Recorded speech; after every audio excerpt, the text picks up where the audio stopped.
Hello and welcome to CPR to CEO. Here we go. We're going to talk about some cool stuff. So I want to talk to you about this is the first thing you're going to do when thinking about setting up your CPR business. So the first thing though is, can you and maybe should you do this? You're probably working somewhere else right now and you're really looking for more of a side hustle than going cold turkey from a corporate job into running your own business all by yourself. And that's a good way to start. A side hustle, getting some experience, doing it on the side where you're not relying on it for 100% of your income is a great way to start. That's certainly the way I started. So I want to tell you a little bit of a story, a couple of stories about how I started and some of the challenges that I had and that you may have when you're starting your own CPR business. So again, number one thing is, should you start a business? And the answer is yes. Now is a good time. CPR is a great skill. It's a required skill. And not only is it required, it's required to be renewed every 2 years. So it creates an ongoing set of clientele. If you do right by the clients, they'll come back to you in 2 years. So it's a good skill. It's a happy skill. Everyone likes CPR. No one says, oh, I don't need to do that. It's a good thing. Definitely want to think about teaching first aid and CPR. Now, there's a couple other interesting points. There's levels of CPR. You may want to focus on one specific marketplace or attack multiple marketplaces. You may end up expanding as you go, but let's start by focusing on one. And it may be something that you're comfortable with or have experience in. And it may be the healthcare industry. So doctors, nurses, allied health, that type of stuff, they're all required to have CPR. Most of these people have basic life support CPR, or BLS. Some people call it CPR for healthcare professionals. All talking about the same thing. Most of us simply refer to it as basic life support, or BLS. So that is a great market to go after. Again, it's definitely open season. There are plenty of people that teach it, but there's always demand for basic life support CPR. The second market you may want to go after is people who need lay rescuer CPR. This might be gym coaches. It could be after-school coaches. It could be school teachers. It could be massage therapists. There's a whole host of other little micro industries. And again, I encourage you to kind of go after what you have experience with, where your natural network is. That makes the most sense. But those are kind of the first two levels that most people look at for CPR. Either basic life support CPR or the lay rescuer CPR. American Heart calls it something a little different. They refer to lay rescuer as heart saver. Same basic concept. So that gets us started. Is it a good idea? Yes. Which market do we go after? Again, go what feels right with you. For me, it was the basic life support model. That's what I experienced. That's certainly where my knowledge base is. As a firefighter and EMT, that's where we did most of our work. We were all certified in basic life support CPR. So that was where I started. Now, the next thing we have to talk about is, okay, now you made the decision to get started. Great. There's a couple things you're going to need to do. At some point, you're going to need equipment. So equipment are things like mannequins. You're going to need CPR mannequins. Don't call them dummies. They're insulted. They are mannequins. They are training mannequins. So the ones that I happen to use are from a company called Laerdal. Most people call them Annies. When you see Annie, are you okay? That's what we're talking about. We prefer the Laerdal mannequins, especially for basic life support CPR. They're incredibly durable. Some of our mannequins have been around for at least 20 years. They are easily field repairable. You can fix these things when you're in a class. You just need to, we carry around a set of spare lungs and a couple other spare parts, batteries, etc., so that we can fix anything that breaks generally in the field in under a minute. They're very robust mannequins. We're quite fond of them. But there are other brands of mannequins too. You're going to need some mannequins. I always suggest people start out with at least 3 adult mannequins and probably 3 infant mannequins. With that number of mannequins, you can actually do a fairly large class. Most people, the ratios for mannequins to students are as high as 3 to 1. I believe some people will allow 4 to 1. So 4 students to 1 mannequin. So you can do a fairly decent sized class at that point. So you're going to need mannequins. You're going to need pocket masks. So these are the masks that go over the mannequin's face that would allow you to breathe into the mannequins without making mouth-to-mouth contact. Once you've kind of figured out that mouth-to-mouth contact is icky, mouth-to-mannequin contact is almost icky-er. We don't know where these girls have been, probably in someone's trunk of their car traveling around. So we prefer not to make mouth-to-mouth contact both in real life as well as in our training. In many ways, it's train the way you're going to play. If you're going to use a pocket mask in real life, that's what I want you to train with. Now, specifically for basic life support CPR, we're going to need bag valve masks.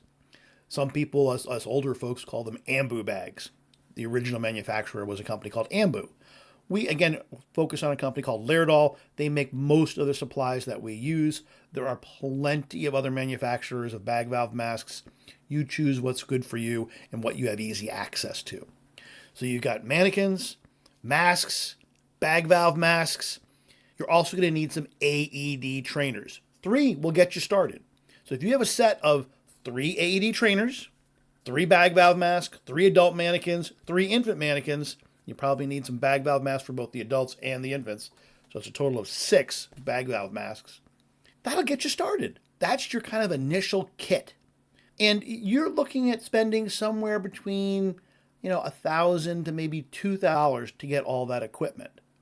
Now, you may need some other things as well. You may need a laptop. You may need a projector or a TV that's portable enough. You're going to be showing videos when you teach classes, so that's kind of essential as well.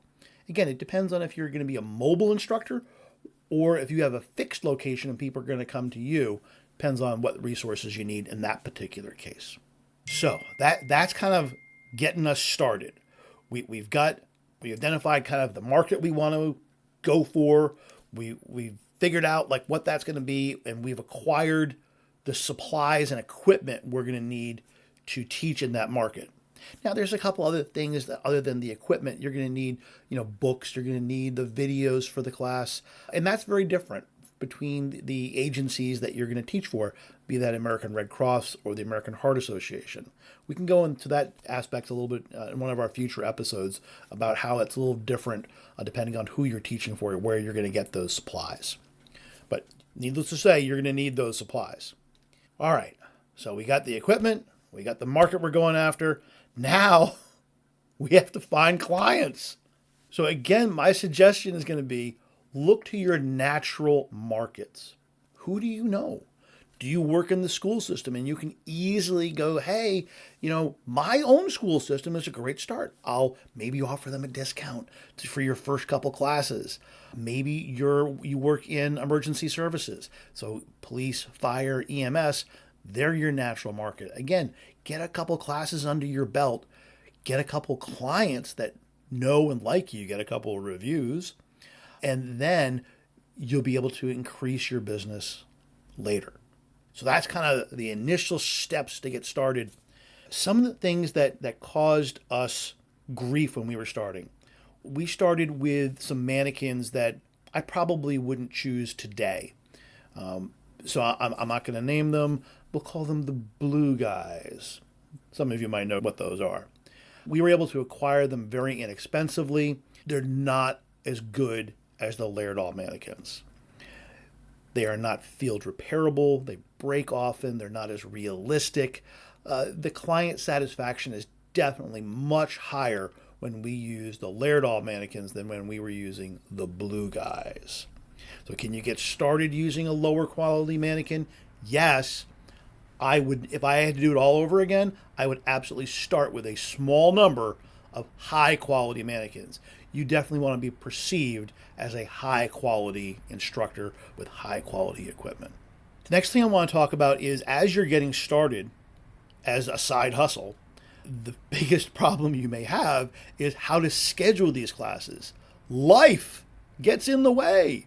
You're going to have your main job, you're going to have your family, you're going to have all the things that come with your life that are going to get in the way of scheduling classes.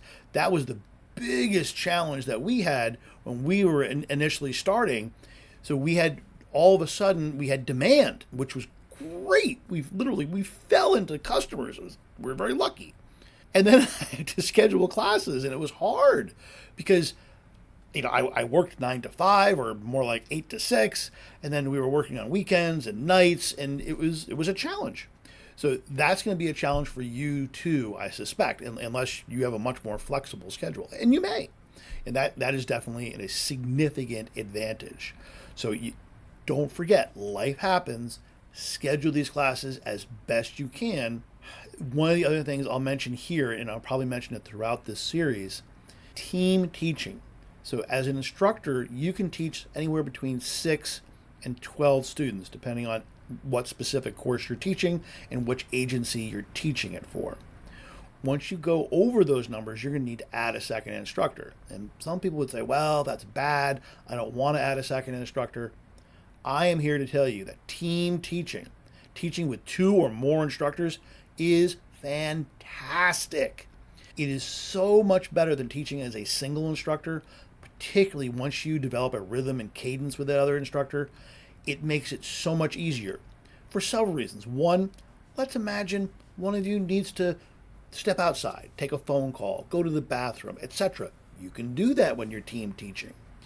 Let's imagine that one of you may just not connect with a particular student. Whatever you're trying to explain to Becky or Bobby or whomever is just not getting through. It's very easy to go, hey, I'm going to put you in touch with Lisa over here. Maybe she can explain it to you a little differently. We have found that works tremendously well. Sometimes it takes 2 or 3 instructors to finally get through to that one difficult student, but team teaching allows that to happen. Each of you will eventually develop kind of a passion for a part of the course. Some people may really like teaching the infant part of the course, or some people might really like teaching choking. Whatever the case may be, you'll realize that with your teaching partner, and you'll each kind of get to the part that you really enjoy and allow the other person to teach the part that they really enjoy, sometimes crossing with each other depending on how much you teach, because that's really good for development. So team teaching, definitely 2 thumbs up. We talked a little bit about the opportunity in the marketplace. And just to reiterate, CPR is a skill that is in demand. It is a certification that is demanded by several government agencies. So school teachers, they're required to have CPR training.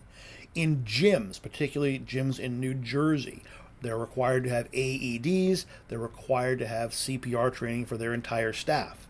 Massage therapists are required to have CPR. I'm not quite sure why. Who else? Firefighters, medical professionals, police officers, all these folks are required to have CPR training. And remember, it's every 2 years they have to recertify their licenses. So it creates a huge demand for people who need this training. Now, let's pause here for a second. Well, how do I know, is there an opportunity in my neighborhood? You may be in wherever you live. How do you know, is the market saturated or not? And it might be, or it might not. Great way to do that is to look at the class postings for other CPR training in your area. How many postings are there? Are there a lot? Are there a few? That'll give you an idea. Is there an opportunity for you in this particular marketplace or not? It's a great way to kind of figure out, like, where should I start this business? Is it going to be in my town or a town, 2 or 3 towns away? Where is the opportunity? Look at those postings. Very key.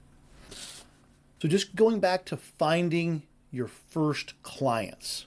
For me, I found my clients based on where I was already existing working. It was firefighters, it was EMTs, and it was people who were working in pools who needed CPR because they were working in the aquatics industry. So they're required to have CPR as well. Sometimes New York, for example, requires CPR every year if you're working as a lifeguard. So there's an enhanced opportunity there.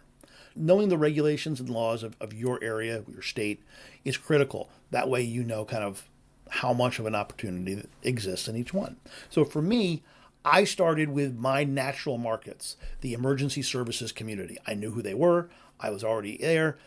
Easy to transition. Hey, I know you guys need CPR training. It's every 2 years. Can I do your class this year? And the answer was always, sure, we'd love to have you do the class. Or occasionally it's no, we use Bobby or Becky or Sally or whoever it may be, but maybe next year you can do it.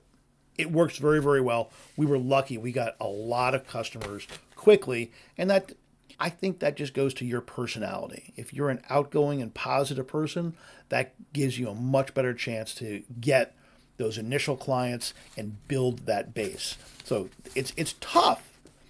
It's tough asking for people's business. If you're not prepared for rejection, it's going to be more difficult for you. Some people are going to say no.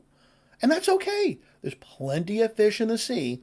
If person number 1 says no, go to person number 2, 3, 4, 5, etc. There's plenty of work out there. And in fact, there's one other way that you may choose to get started as opposed to going out there all on your own. The other thing you can do is decide to work for another CPR training center. Get your feet wet, understand how the process goes, and you'll learn both how to deliver the classes, how to schedule the classes, and that may be a very good way for you to go.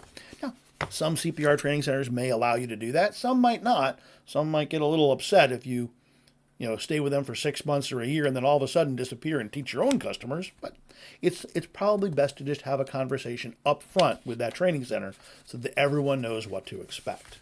Let me talk a little bit about instructor mindset versus business owner mindset. They're two different things, completely different. When you're an instructor, you are literally on the stage. You're almost like an actor. It's exhausting teaching. If you're not exhausted when you're finished teaching, you're probably not doing it right. So the instructor mindset is almost that of a coach. You have to be a coach and a teacher all wrapped up into one. So you have to figure out how to communicate with the people in your class. Some of them want to be there. Some of them do not. And you have to figure out how to impart this critical knowledge to them and somehow make it interesting. My secret is I try and make classes fun. And that's difficult. As an instructor, we have very rigid lesson plans and guidance to follow. So figuring out how to make it fun while staying within those guidances and following the lesson plan is absolutely challenging. My best suggestion is watch other people teach. Figure out who you like as an instructor.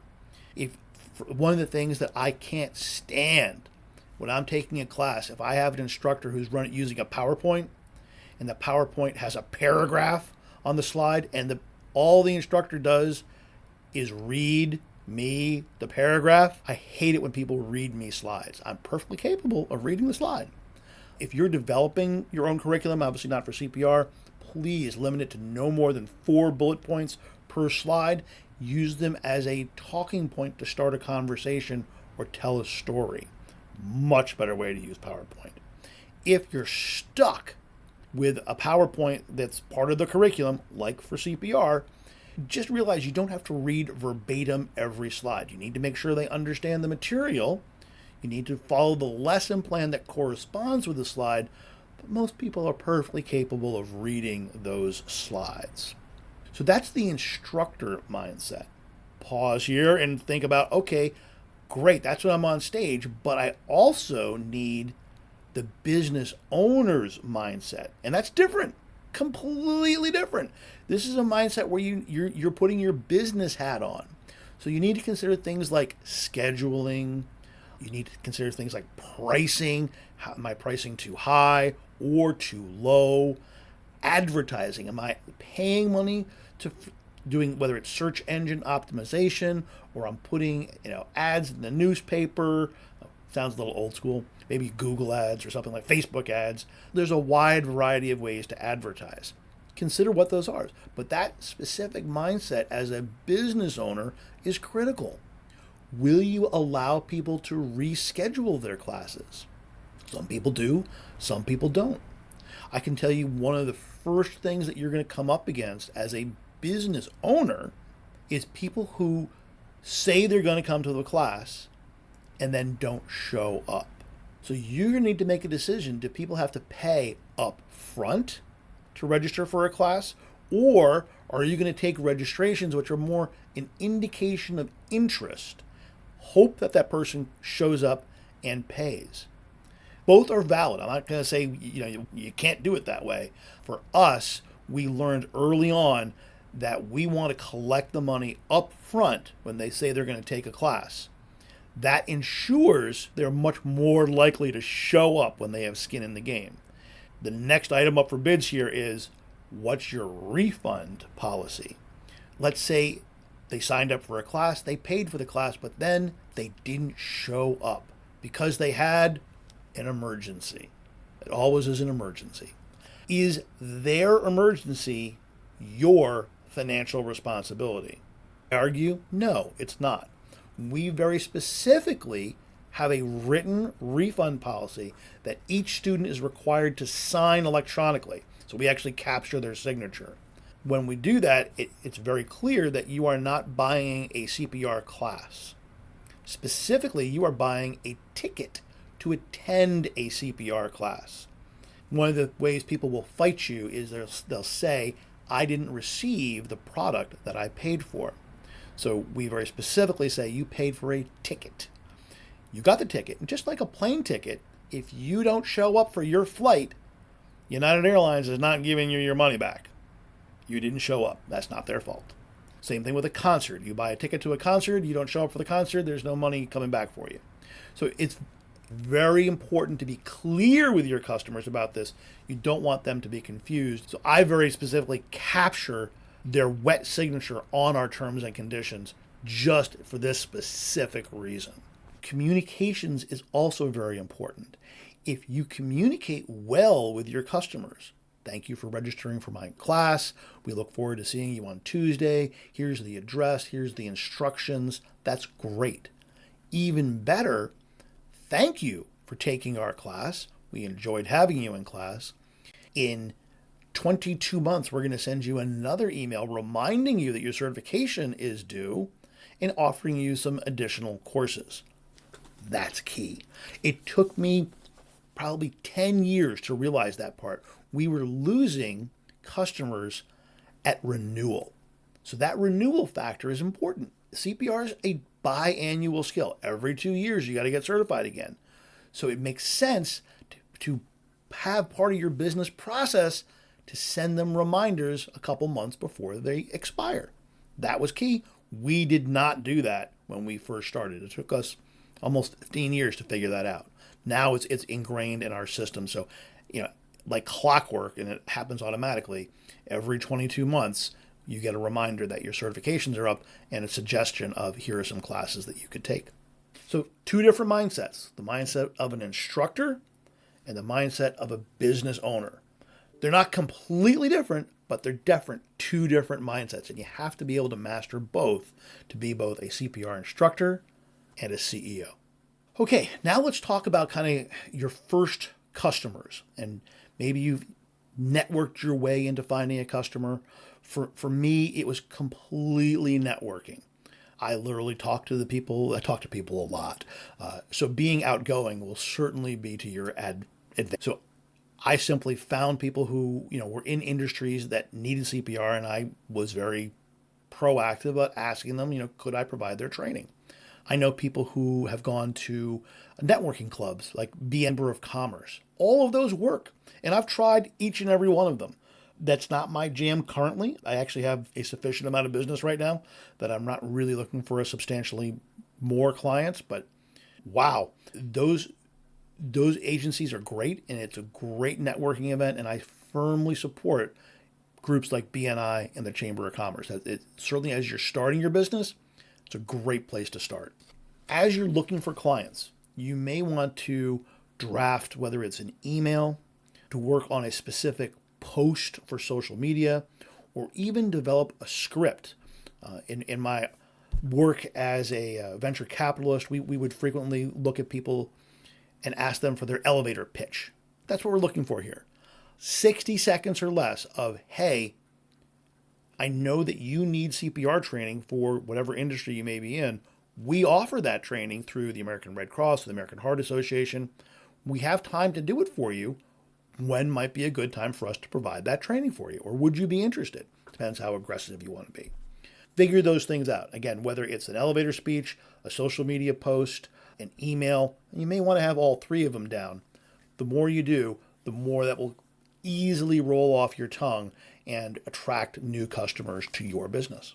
So let's talk about some actionable steps when you need to take your business. And I'm going to go back to the start. You are probably going to need to have a business.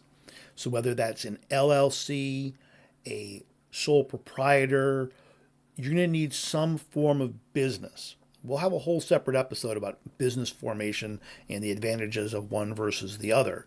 But you're going to want to have a business. You're going to want to have insurance. You're going to need equipment. You're going to need some type of communication method, whether that's email, social media, a separate telephone line, whatever. You need to have that type of stuff. At some point, you're going to need to decide whether you're going to teach for the American Red Cross, the American Heart Association, or somebody else. There's pros and cons of all of them. Don't worry, that's coming up in a future episode too. So I know people who started in the CPR business with just a Facebook page. And Facebook may or may not be your target market depending on your generation. Certainly the boomers and the Gen Xers are into Facebook. The young kids, apparently that's all Insta or Snapchat, or I don't even know what the next generation thing is. My suggestion is having a website other than the social media is probably a low-hanging fruit. You can develop a simple website very inexpensively and easily, and that's probably a very good first step for you. So again, you still need to have the business formation, whether it's an LLC, a sole proprietor, etc. But putting yourself out there on a website, for us, the equivalent would be having an ad in the yellow pages. If you weren't listed in the yellow pages in the 70s and 80s, nobody was calling you. They couldn't find you. That was the World Wide Web 30, 40 years ago. So just consider that. They're not expensive and they're fairly easy to do. Let's talk about as you build your business and you are starting to have success, what are some keys to getting that first growth spurt? And again, 30, 40 years ago, it was very different. Now, we're using Google reviews. Google reviews drive almost everything on the website these days. So we use Google reviews. We specifically use a little acrylic stand in each of our classes from Tap 5. It has a QR link and you can scan it with your phone and it'll literally bring you right to the Google review site for our business. This is not expensive. It's a wonderful way to build confidence and knowledge about your business. Getting a couple good reviews is really key for that first growth spurt. People talk as well. So in addition to, the reviews that are publicly available online, you can say, hey, Bobby, could you refer me to one of your friends? Or let's imagine for me, it was, hey, Dave, chief of your department, I know we just did a CPR class where you did it go well? Were you happy? Great. Could you refer me to the chief next door of the next town over? Maybe he needs CPR as well, and that might be a great introduction. Great way to do things. We talked about team teaching, and team teaching is certainly a great way to go, and I'm a big fan. It's kind of almost like networking, but within your own group. So having that resource, maybe you need a second instructor because your class got large. All of a sudden, there's 14 people in your class. Having the ability to have a second instructor come in makes you look much better. There are alternatives. You can, instead of having 2 instructors, you could offer 2 classes, but having the flexibility to offer a larger class with a second instructor is great. And it may not be one of your instructors. It may be from your competition, if you will, or maybe it was someone you met at your CPR instructor class. Great way to meet other CPR instructors. Think about that. So we've had kind of a fairly wide-ranging discussion here today. We've talked about kind of the real basic things you need to do to get started, forming a business, setting up a website, acquiring materials, looking for that first new client. And we just kind of got to the part where, okay, we're looking for that first growth spurt. How do we get from like, okay, the first class, now we want to get to like regularly scheduled classes and regular clients. That's the next step. It's exciting, but that's where we are right now. And that's where businesses start. That's how people start businesses. It's a good thing. So those are the takeaways. All small little bites that you can use as action steps to start your business. Here's what I'd like you to do. Just take one small bite. Write down one specific goal for your CPR business. Write it down. Work on that goal this week. Focus just on that goal. And then next week, we'll come back and we'll have another goal for you. But I want you to focus on one goal per week. Then we'll talk about what actions you had and what were the results. Tell us. We want to know. So tell us what you're focusing on. Leave that in the comments down below, and then we'll help you. Not just me, but the other people who are watching this video. Let's all help each other with our goals. It's a great community, and we should be supporting each other in how we grow. There's plenty of work out there, folks. Let's help each other. If you want to start sharing on social media, you can use the hashtag CPR to CEO. Use TO, CPR to CEO. That hashtag, we'll see if we can get that to trend. And again, let's support each other in how we grow our business.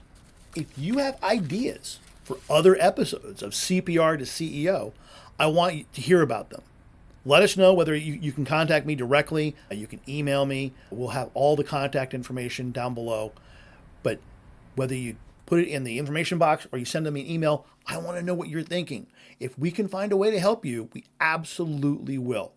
This is Dave Kotz reminding you to stay focused, keep teaching, be inspired. See you next time on CPR to CEO.